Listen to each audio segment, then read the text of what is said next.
जब भारत छोड़ो आंदोलन चल रहा था तो कई ऐसी जगह थी जहां पर पैरेलल सरकार यानी कि समानांतर सरकार जो है वो चल रही थी। कहने का मतलब वहां पर जो सिस्टम चल रहा था, वहां पर जो अंग्रेज थे, जो प्रशासन जो था, जो सेना थी, जो पुलिस प्रशासन था, उन सबको हटाकर और खुद की जो सरकार जो है वो स्थापित कर दी गई थी।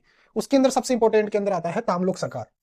वेस्ट बंगाल के अंदर एक जगह है और इसका लीडरशिप किया था सतीश सामंत ने और मातंगिनी हाजरा। मातंगिनी हाजरा एक 72 साल की औरत थी, एक 72 साल की स्वतंत्रता सेनानी थी, जो कि इस युद्ध के अंदर जो है वो मारी गई। हुआ क्या था, एक पुलिस स्टेशन के बाहर एक झंडा फहराने की बात थी, पूरी भीड़ जमा थी।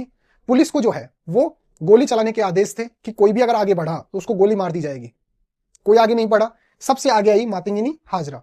इन्होंने पब्लिक को पीछे किया और बोली कोई भी जो है वो आगे नहीं आएगा, केवल मैं अकेली जाऊंगी। वो अकेली जो है वो भारत का झंडा लेकर आगे बढ़ी। पुलिस को जो है वो आदेश दिया गया गोली मारने का, एक गोली लगी, लेकिन उन्होंने जो है वो उसको झेल लिया। कहने का मतलब उनको जो है वो किसी प्रकार की कोई दिक्कत नहीं हुई। वो फिर आगे बढ़ी, रुकी नहीं।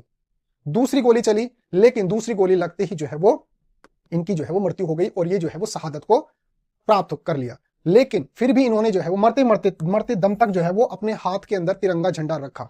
भारत का जो झंडा है उसको जो है वो छोड़ा नहीं, उसको हमेशा साथ में रखा। तो ये था मातंगिनी हाजरा, जो हमारे शहादत के अंदर अगर किसी का नाम आता है तो मातंगिनी हाजरा, इनका भी नाम याद रखना। और ये किससे संबंधित है, तामलुक जो सरकार बनी थी वेस्ट बंगाल के अंदर, जो समानांतर जो सरकार बनी थी, पैरेलल जो गवर्नमेंट बनी थी, उसके अंदर एक महत्वपूर्ण नाम आता है।